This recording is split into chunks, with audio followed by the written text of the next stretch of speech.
British Prime Minister Boris Johnson has come under further pressure over false claims about opposition leader Keir Starmer. The Tory chief accused Starmer last week of being personally responsible for the failure to investigate BBC paedophile presenter Jimmy Savile, who has since died. Several MPs from Johnson's Conservative Party on Tuesday demanded an apology from the Prime Minister after Starmer was confronted and harassed by protesters on the street the night before. Prime Minister, please excuse me, Tory MP Tobias Ellwood wrote on Twitter, adding, "Let's stop this idle slide towards normalizing Trump-style politics." The Prime Minister has to apologize. Videos circulating online Monday night show Starmer being attacked by protesters near Parliament in London. Among other things, calls such as traitors and the Savile allegations can be heard. Police officers finally steer the Labour politician into a patrol car, which drives away with the blue lights flashing. According to Scotland Yard, 2 people were arrested after throwing a warning cone at officers. Johnson had described the incident on Monday evening as absolutely disgraceful and completely unacceptable, but has not yet apologized to the opposition leader. Digital Secretary of State Chris Philip defended the Prime Minister on Tuesday evening. Johnson cannot be held responsible for the behavior of protesters, Philip told the BBC. Has Philip seen some television on January 6, 2021 and the capital? Well, government sources also said Johnson had no intention of apologizing. Parliament Speaker Lindsay Hoyle criticized Johnson's statement in a statement in the House of Commons on Tuesday as inappropriate, and he warned, "Our words have consequences." Former US President Donald Trump has described Germany as Russia's hostage with regard to the Nord Stream 2 pipeline. "Frankly, Germany will break up NATO," Trump told Fox Business News. "Germany is really a hostage to Russia. There is no question about that." Well, I would be surprised if you know where Germany is. Trump also criticized Chancellor Olaf Scholz for his behavior in the joint press conference with US President Joe Biden in the White House. During the performance, Biden made it clear that a Russian invasion of Ukraine would mean the end of Nord Stream 2. If you look at the new German head of government, he looked at Biden with the motto, "What are you talking about?" Trump. He didn't even comment on it. Well, Scholz did not mention Nord Stream 2 during the press conference, but he promised, "We will act in full agreement on the sanctions." Although I think he should have mentioned them as well. Nord Stream 2 is to bring Russian gas to Germany, bypassing Ukraine. There has been massive criticism of the project in the USA for years, which has increased significantly since the escalation of the Ukraine crisis. Scholz has been accused by some allies of not putting enough pressure on Russia in the Ukraine crisis. Doubts have also been raised in the USA as to whether Germany can be counted on in an emergency. Yeah, we all see Angela is gone. Germany, France and Poland want to defuse the conflict with Moscow with an offer to talk to Russia and a renewed appeal for the de-escalation on the Ukrainian border.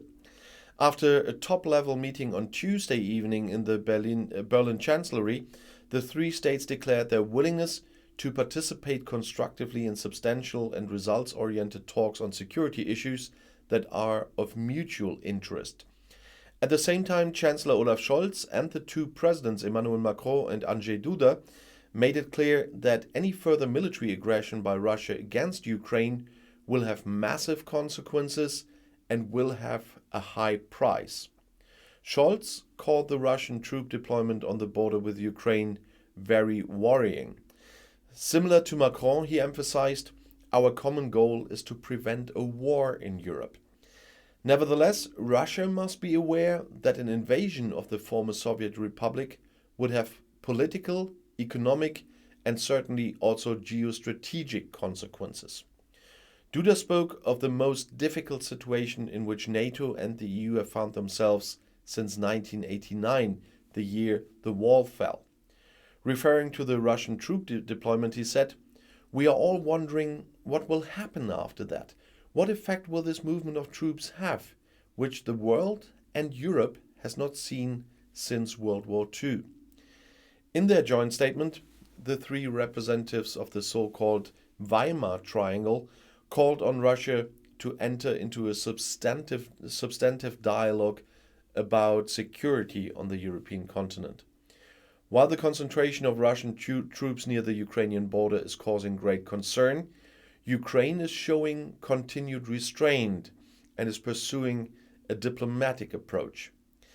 In an effort to find a diplomatic solution to the crisis, they will continue to advocate security and stability in the region and the territorial integrity and sovereignty of Ukraine. The American University president Amy Gutmann will be the first woman to take over the post of U.S. ambassador to Germany.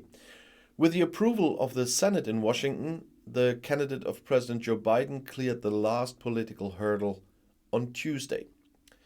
Before moving to Berlin, the award-winning political scientist with German Jewish roots only has to be sworn in, which is considered a formality. Gutmann has been president of the renowned Pennsylvania University since 2004. She received 54 yes votes and 42 no votes in the Senate. 4 senators did not vote. Since June 2020, the American representation at the Brandenburg Gate has not been led by an ambassador, longer than at any time since the Second World War. After the election of Donald Trump as US President, the United States was almost 16 months without an ambassador in Berlin until Richard Grenell took office in May 2018. And Trump's loyal henchman Grenell, who often made undiplomatic statements in Berlin and snubbed the federal government several times, then returned to the United States after about 2 years. Since then, the diplomatic representation has been managed by chargé d'affaires. It was initially unclear when exactly Gutmann should start her service in Berlin. Her term as university president would not normally end until June, and her successor should begin in July. An activist of the punk band Pussy Riot, Maria Alyokhina, has been arrested in Russia.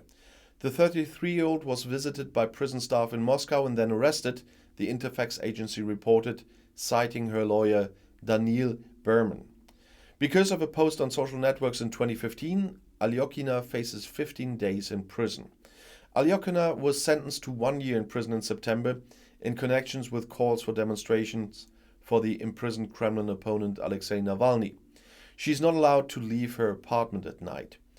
The opposition criticizes the action against Alyokhina and other activists as politically motivated. Alyokhina was sentenced to 2 years in a prison camp in 2012 with her bandmate Nadezhda Tolokonnikova. She had protested against President Vladimir Putin in a church. And I'll see you in my next video. Bis gleich.